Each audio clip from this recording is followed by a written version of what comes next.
ہمارے بھی مسئلے ہیں، ہم بھی ذمہ ہیں، ہم بھی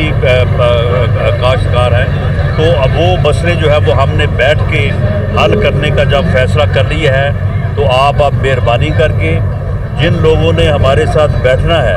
جو کمیٹی کے ممبر آپ نے نامزد کیا وہ یہاں پہ ٹھہریں اسلام آباد میں، اور ہمارے ساتھ اگلے 2-4 دن جو ہے وہ مذاکرات کریں، اور باقی جو کسان بھائی ہیں میری یہ گزارش ہوگی کہ آپ جو ہے وہ آپ مزید جو ہے یہ پریشانی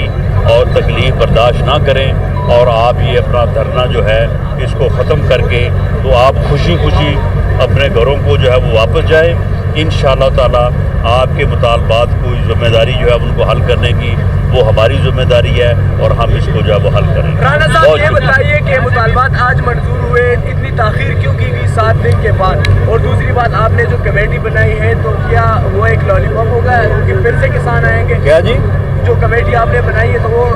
اچھی طرح سے کام کرے گی؟ پچھلے گزشتہ جب یہ نیٹ میں بیٹھے تھے تو ایک ہفتے بعد یہ پھر آئیں گے؟ وہ بہت اچھی طرح سے کام کریں گے اور انشاءاللہ دوبارہ آنے کی کوشش پڑے گی۔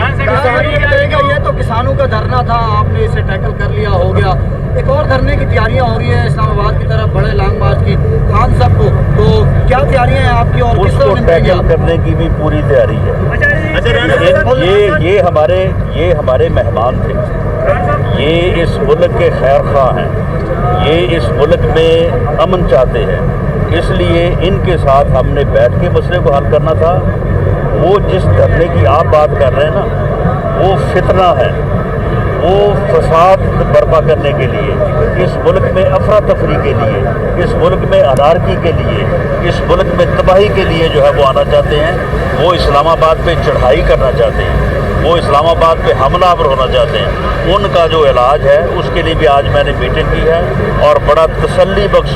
فارمولہ ان کے لیے تیار کیا ہے، اور اس کے مطابق ان سے دیکھتے ہیں۔ رانا صاحب یہ بتائیے کہ دھرنے کا جو ہے نا جی، دھرنے کا ایک منٹ آپ خالد بھاٹ صاحب کا اعلان سن لیں، اس کے بعد میں آپ کے کوشچن کا جواب دیتا ہوں۔ میں نے جو دھرنا تھا جی، جو ہم دھرنے پہ بیٹھے ہوئے تھے، میں ان کسانوں کا بہت مشکور ہوں، میرے بھائیوں کا، جنہوں نے دن رات ادھر آندھی تھی، طوفان تھا، بارشیں تھیں، ان کا سامنا کیا اور میرے ساتھ بیٹھے رہے۔ انشاءاللہ اس امید کے ساتھ جو میرا fuel price adjustment prime minister نے سیکٹری کو سامنے میرے کہا کہ اس کو ختم کرو، اور صارفین کا بھی ہم نے ان کو پوائنٹ آؤٹ کیا، انہوں نے اور وہ بھی کیا، اور ساری چیزیں ہماری 3 چیزیں آج ہی آرڈر ہو گئی ہیں۔ باقی ہم نے پرائم منسٹر سے یہ ریکویسٹ کی ہے کہ یہ کمیٹی جو ہے نا کوئی دیر نہ چلے، اس میں رانا صاحب بھی تھے تو پرائم منسٹر صاحب نے کہا کہ انشاءاللہ جتنی جلدی ہو سکے